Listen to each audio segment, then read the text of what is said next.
needed to, and praying, of course, always praying. Cody stood and stretched. Tara would be here soon. She had called and told him she'd be by for a few hours after church. This ordeal had to be so hard on her. She'd lost her son to the war in Iraq, and now the young woman who would have married him was fighting for her life. The room was quiet other than the sound of the machines. Cody walked to his guitar and picked it up. If she wanted to hear him play, he would play. And never mind that he wasn't all that good. He sat back down at her bedside and found the right chords. The song was an old one, something he'd heard in chapel every now and then while he was serving overseas. The music filled the room, and Cody was surprised. It didn't sound half bad. Great is thy faithfulness, O God my Father. There is no shadow of turning with thee. The doctor had explained that Cheyenne might not remember him. She could have amnesia or any number of traumatic brain injury symptoms. Her list of damaged body parts was long and frightening.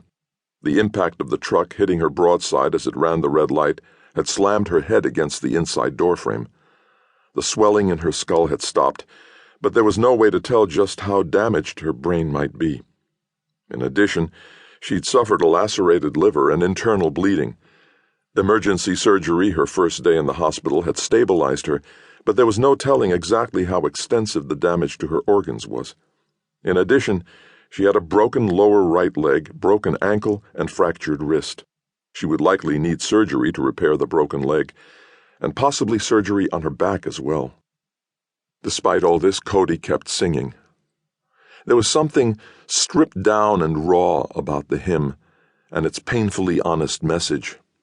No matter what a person might go through, God was faithful. He was merciful and loving, and his abundance was new again every morning. Like he'd once heard Bailey's father, Jim Flanagan, say, "We can have as much of God as we want." Cody needed a lot of him right now. He closed his eyes and kept singing. All I have needed, thy hand hath provided. Great is thy faithfulness, Lord, unto me.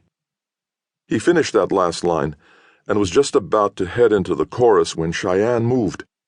Not a lot or with any sound, but her fingers flexed, and then her arm shifted a few inches on the blanket. Cody breathed sharply and set his guitar down at his side. "Cheyenne, it's Cody. Can you hear me?"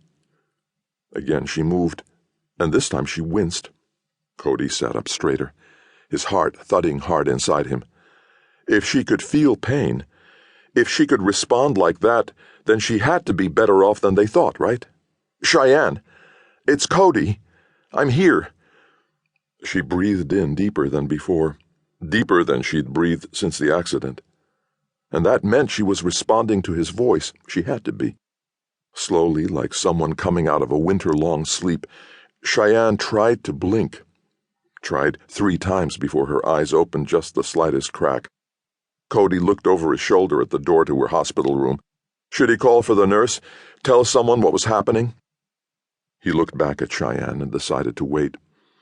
Better to put his full attention on her right now, and not worry about what the doctors would say, what tests they might want to run now that she was showing signs of consciousness, at least for the first few minutes. More blinking, more movement, and again she made an expression that showed how much pain she was in. "Cheyenne, I'm here." He stood and leaned over the bed, touching her healthy hand with the lightest sensation. "It's Cody. Can you hear me?"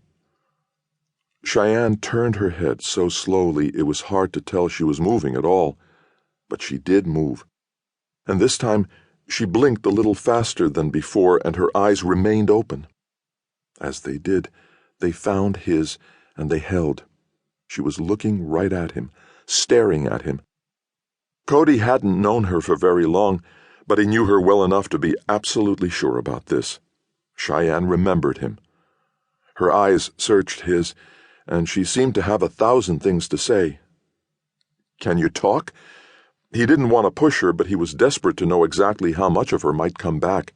Her mind, her intelligence, her kindness, her love for God and people.